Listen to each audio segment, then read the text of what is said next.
قربانی کرتے وقت زبان سے نیت کہنا، دعا پڑھنا ضروری نہیں۔ اگر دل میں خیال کر لیا کہ میں قربانی کرتا ہوں اور زبان سے کچھ نہیں پڑھا، فقط زبان سے بسم اللہ اللہ اکبر کہہ کر ذبح کر دیا تو قربانی درست ہے۔ لیکن اگر یاد ہو تو دعا پڑھ لینا بہت بہتر ہے۔ ذبح سے پہلے یہ دعا ہے: انی وجہت وجہی للذی فطر السماوات والارض حنیفا وما انا من المشرکین ان صلاتی ونسکی ومحیاي ومماتی للہ رب العالمین لا شریک لہ وبذلک امرت وانا من المسلمین اللہم منک ولک۔ ذبح کے بعد کی دعا: اللہم تقبلہ منی کما تقبلت من حبیبک محمد صلی اللہ علیہ وسلم وخلیلک ابراہیم علیہ السلام۔ یہ مسلمان قربانی کے وقت یہ دعا پڑھتا ہے، اور اس دعا میں اس بات کا اظہار ہے کہ یہ قربانی خالص اللہ کے لیے ہے، خالص اللہ کے لیے ہے۔ عمل کرنا بھی مبارک ہے، لیکن اس عمل کے ساتھ نیت کا درست رکھنا بہت ضروری ہے۔ بس اوقات شیطان نیکی کرنے نہیں دیتا، اور اگر کوئی آدمی ہمت کر کے کر بھی لے تو پورے طور پہ نہیں کرنے دیتا، صحیح طور پہ نہیں کرنے دیتا، تو قدم قدم پہ راستہ مارتا ہے۔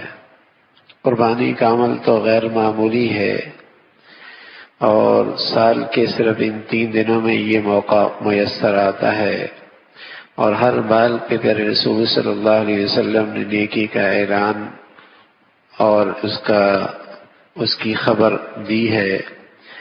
نیکی بہت بڑی ہے، تو بس اوقات شیطان ایسے موقع پہ نیتوں پہ حملہ کرتا ہے، ضائع کرا دیتا ہے، نام و نمود کے راستے سے، شہرت کے راستے سے، دکھلاوے کے راستے سے کچھ اور اغراض پیش نظر ہو جاتے ہیں، اس کی وجہ سے اتنی بڑی نیکی ضائع ہوتی ہے۔ محنت بھی کی، پیسہ بھی لگایا، کوشش بھی کی، حاصل بھی کچھ نہیں ہوا۔ تو جانور لیتے ہوئے بھی کس لیے لے رہا ہوں؟ اللہ کے لیے۔ ذبح کرتے ہوئے بھی اسی کا اظہار ہے کہ اے اللہ میں تیری خاطر اسے ذبح کر رہا ہوں۔ انی وجہت وجہی للذی فطر السماوات والارض، میں اپنے آپ کو اس ذات کی طرف متوجہ کر رہا ہوں جو زمین و آسمان کا بادشاہ پیدا کرنے والا ہے، سب سے یکسو ہو کر، کسی سے کچھ غرض نہیں۔ اور اگلا جملہ ہے وما انا من المشرکین، میں مشرکوں میں سے نہیں ہوں۔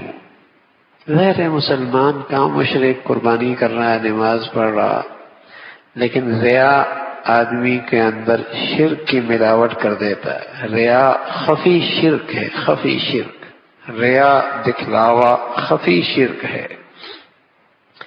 تو اس موقع پہ خاص طور پہ اللہ کے نبی صلی اللہ علیہ وسلم نے یہ دعا بتلائی: وما انا من المشرکین، میں مشرکوں میں سے نہیں ہوں، آپ کی عبادت میں کسی غیر کو شریک نہیں کر رہا، آپ کی عبادت میں کسی غیر کو شریک نہیں کر رہا، یہاں میری غرض صرف آپ کی رضا، آپ کو راضی کرنا ہے۔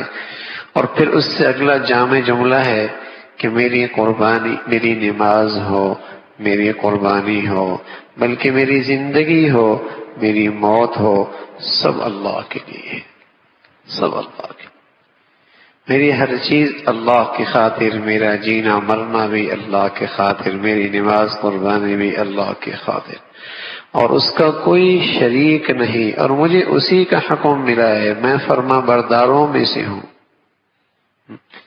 تو اس انداز سے آدمی اس دعا میں اظہار کر رہا ہے کہ اللہ یہ خالص آپ کے لیے عمل کر رہا ہوں، خالص آپ کے لیے، اس میں میری کوئی دنیاوی حکمت مصلحت پیش نظر نہیں، ذاتی اور جسے کہیں کہ دنیاوی مفاد اس سے میرا وابستہ نہیں، میری غرض تو آپ کو راضی کرنا، میری غرض تو آپ کو راضی کرنا ہے۔